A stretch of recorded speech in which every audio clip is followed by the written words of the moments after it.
Gas chromatography is a common type of chromatography used in analytical chemistry for separating and analyzing compounds that can be vaporized without decomposition. In gas chromatography, the mobile phase is a carrier gas, usually an inert gas such as helium or an unreactive gas such as nitrogen.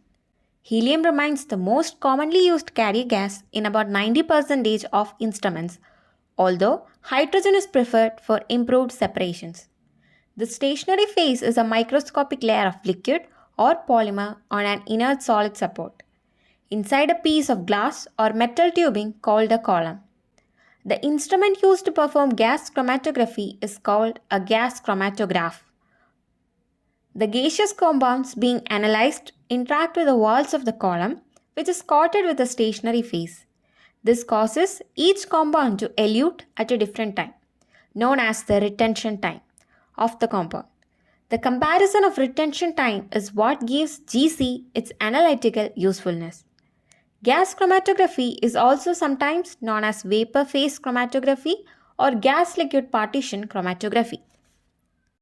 Components: gas supply, usually nitrogen or helium, sample injector, syringe or septum, column 1/8 or 1/4 into 6 to 50 tubing packed with small uniform size, inert support coated with thin film of non-volatile liquid, detector, thermal conductivity, and flame ionization detector. Parts of a gas chromatography. Gas chromatography is mainly composed of the following parts: carrier gas in a high pressure cylinder with attendant pressure regulators and flow meters. Helium, neon, hydrogen, argon are used as carrier gases. Helium is preferred for thermal conductivity detectors because of its high thermal conductivity relative to that of most organic vapors. Neon is preferable when a large consumption of carrier gas is employed. Carrier gas from tank passes through a toggle valve, a flow meter, capillary restrictors, and a pressure gauge. Flow rate is adjusted by means of a needle valve.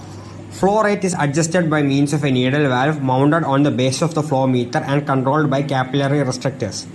The operating efficiency of the gas chromatograph is directly dependent on the maintenance of constant gas flow.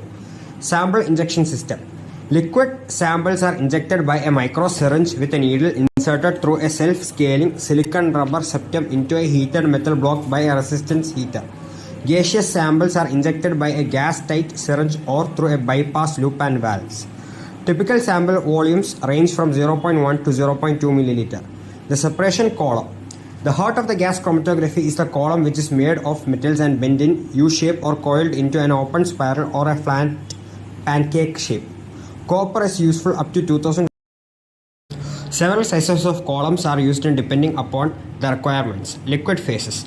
An infinite variety of liquid phases are available, limited only by their volatility, thermal stability, and ability to wet the support.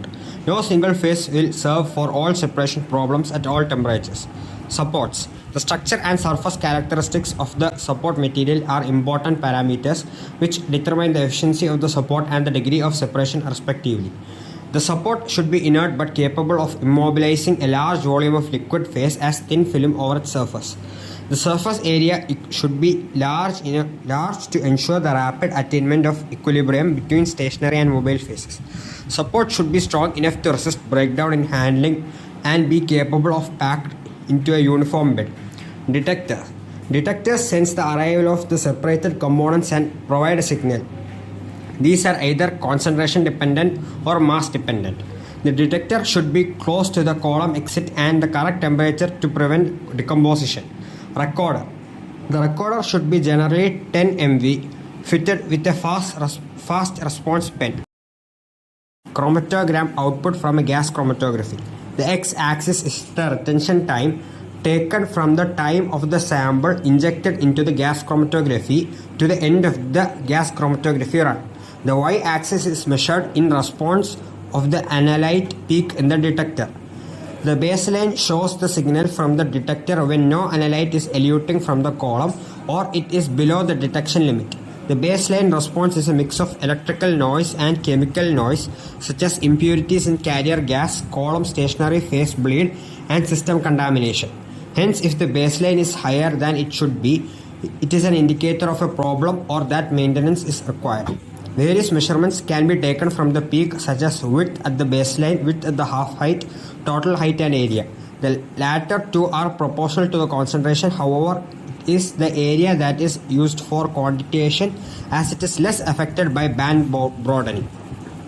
The measurement can be used to calculate the extent of band broadening, the spread of the analyte molecules on the column. Narrower, sharper peaks give better sensitivity and better resolution. The peaks shown are Gaussian. However, peak tailing indicates activity or a dead volume in the system, whereas a peak fronting indicates the column is overloaded.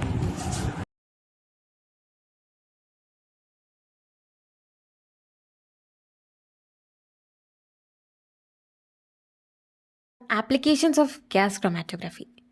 Miscellaneous analysis of foods like carbohydrates, proteins, lipids, vitamins, steroids, drug and pesticides residue, trace element. Pollutants like formaldehyde, carbon monoxide, benzene, DDT, etc. Dairy product analysis, rancidity. Separation and identification of volatile material, plastic, natural and synthetic polymer, paint and microbiological sample. Inorganic compound analysis.